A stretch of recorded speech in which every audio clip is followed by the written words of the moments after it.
lakhs of PPEs, 87 lakhs of N95 masks, and also 11.08 crores of hydroxychloroquine tablets.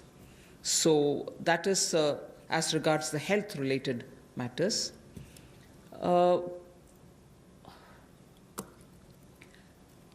Ease of doing business, quite a few things have happened, but because I'm going to elaborate it as part of my package, I will not attend to it now. You can go over to the next slide.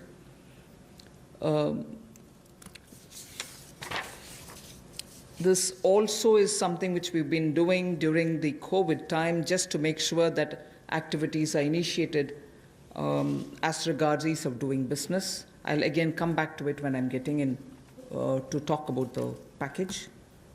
The next slide. This is important because during the COVID, compliance burden was going to be a matter of concern, and people had said, even if we had violated one or two, or because we couldn't attend to office, or because my necessary staff were not coming who were doing my compliance job, will action be taken against us?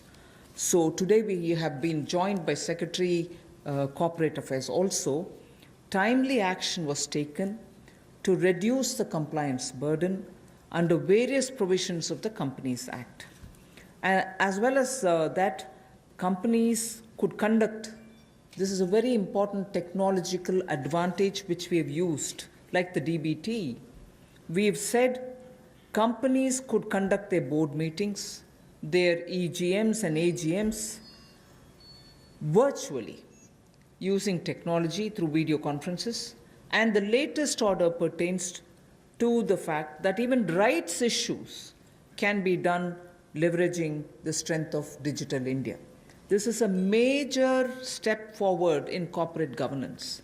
So this is something which, because of the pandemic, the Corporate Affairs Ministry has been very proactive to engage with the companies and understand how best their problems could be sorted out. So that was a measure taken in such a context.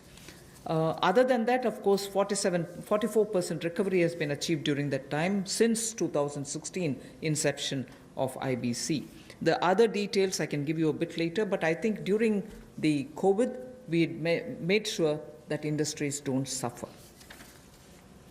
The third one about what we've done during the first 2 months during the COVID crisis is a bit of using technology for education.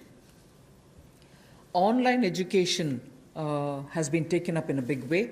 Schools are now using a lot of technology, but Swayam Prabha, which is a direct telecast mode that they have, direct to home channels have been used. 3 channels are already earmarked for school education.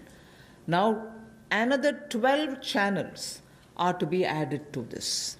I'm sure in schools in the rural areas also, this will be of great help, where schools can bring in technology to children, because irrespective of rural or urban, children love technology and they adapt very quickly to it.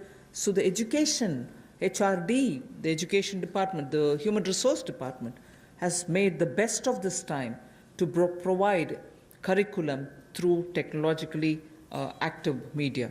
So provision has been made for telecast of live interactive sessions so that teachers and students can watch what is going on, and these channels bring in experts from home through Skype.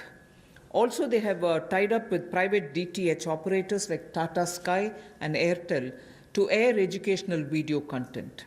And this, of course, enhances the learning interest of children. So the states of India are coordinating to share airtime. 4 hours is given every day. States of India are also using it. And Swayam Prabha channels, therefore, will be telecasting education-related contents. 200 new textbooks are being added to e-Pathshala. पिछले कुछ महीनों में